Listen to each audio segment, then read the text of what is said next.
अगर किसी की वाइफ घर छोड़कर चली जाती है तो हस्बैंड के पास क्या लीगल राइट है, क्या उसे डाइवोर्स का केस फाइल करना चाहिए। तो देखिए, ज्यादातर हस्बैंड सोचते हैं कि अगर मेरी वाइफ घर छोड़कर चली गई है तो मैं उसके ऊपर डाइवोर्स का केस फाइल करूंगा।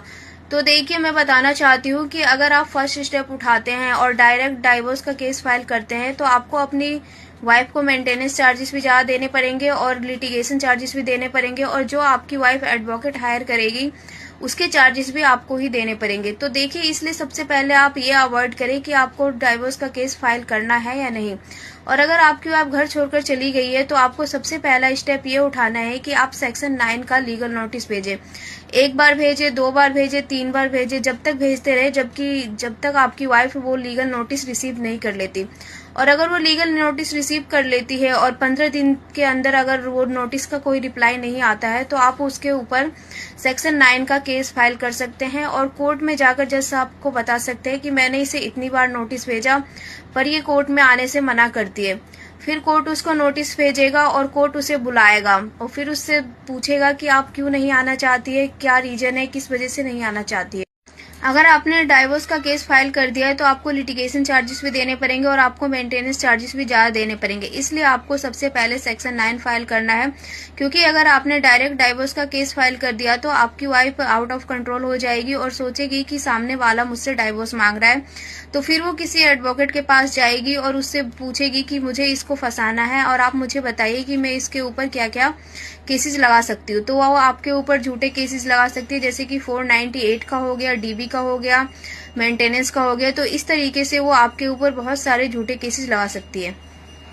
इन सब चीजों से बचने के लिए सबसे पहले आपको क्या करना है कि वो ऐसे केसेस फाइल ना करे। आपको सबसे पहले उसको केस फाइल करने देना है, देन उसके बाद ही आपको कोई केस फाइल करना है। अगर आप दोनों के बीच कोई डिस्प्यूट चल रहा है तो आपको सबसे पहले उसे केस फाइल करने देना है और वो जब केस फाइल कर देती है उसके बाद ही आपको डाइवोर्स का केस फाइल करना है। और कोर्ट में जाके जज साहब को बोलना है कि इसने मेरे ऊपर इतने सारे झूठे केसेस लगा रखे हैं कि मेरे लिए एक मेंटल क्रुएल्टी बन चुका है, इसलिए मुझे इससे डाइवोर्स चाहिए। इन सब चीजों से बचने के लिए सबसे पहले आपको क्या करना है कि वो ऐसे केसेस फाइल ना करे। आपको सबसे पहले उसको केस फाइल करने देना है, देन उसके बाद ही आपको कोई केस फाइल करना है। अगर आप दोनों के बीच कोई डिस्प्यूट चल रहा है तो आपको सबसे पहले उसे केस फाइल करने देना है और वो जब केस फाइल कर देती है उसके बाद ही आपको डाइवोर्स का केस फाइल करना है। और कोर्ट में जाके जज साहब को बोलना है कि इसने मेरे ऊपर इतने सारे झूठे केसेस लगा रखे हैं कि मेरे लिए एक मेंटल क्रुएल्टी बन चुका है, इसलिए मुझे इससे डाइवोर्स चाहिए।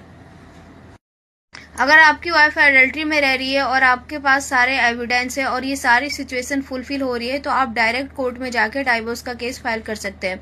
और अगर ये सिचुएशन फुलफिल नहीं होती है, आपकी वाइफ एडल्ट्री में नहीं रह रही है, तो आप डायरेक्ट डाइवोर्स का केस फाइल नहीं कर सकते हैं।